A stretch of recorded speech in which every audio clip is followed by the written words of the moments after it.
Said last year, the third one? This is a board game map from 6 years ago. It's the same location. Yes. This is the National Training Center, just done with hexagons instead of grid squares. So an example of the most dangerous, most likely courses of action and ways in which you can tell or ways in which you want to try to figure out how those courses of action are working. I'm going to end up standing from the projector no matter what I do. So here's an example of one course of action. Enemy's got a motorized recon unit out front. They've got the main body up here. They've got a flank screen over here. They've got some artillery and a reserve parked in the back, and they've got some airborne units dropping into the passes up here as a security measure in that constricted terrain. Again, is this doctrinally real? Probably not, but it's an example for the purpose of illustrating how we can go about some course of action development and some IP. All right, Jim. So here's an alternate course of action. This one, the enemy decides to come south instead of going north. So instead of worrying about this constricted terrain up here, the airborne units jump in directly closer to the final objective. We still have a recon flank screen out here, but now it's on the north side instead of the south side. We've still got wheeled recon in front of our main body, and we've still got a reserve and artillery unit parked back here, except that now our main body and our wheeled recon is taking a completely different route. Instead of coming north, they're coming south. So, and it looks like they're not on a road, right? So not necessarily, but potentially. The key thing is we've now got two different courses of action that, as an intel guy, we can try and analyze which one might we be looking at based on where the enemy is. So, next slide.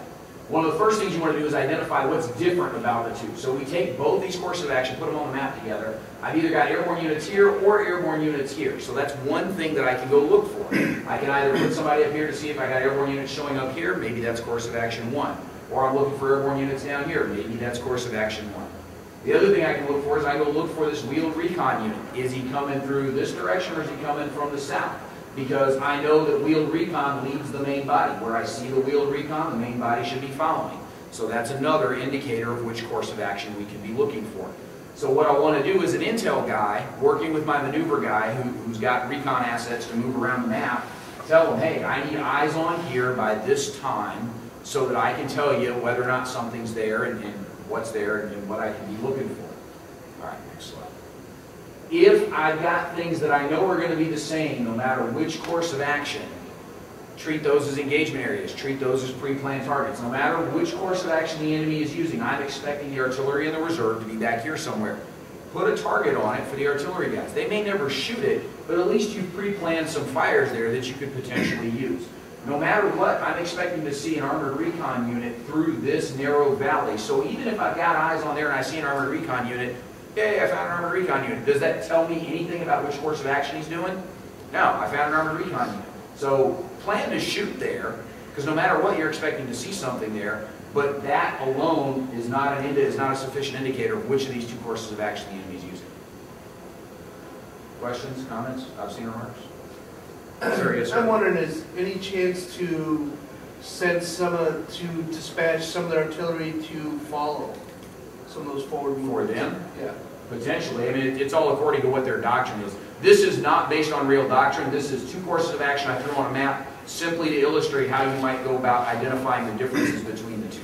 So this is not real doctrine. This is merely to move units around the map to show you how you might look for differences in multiple courses of action.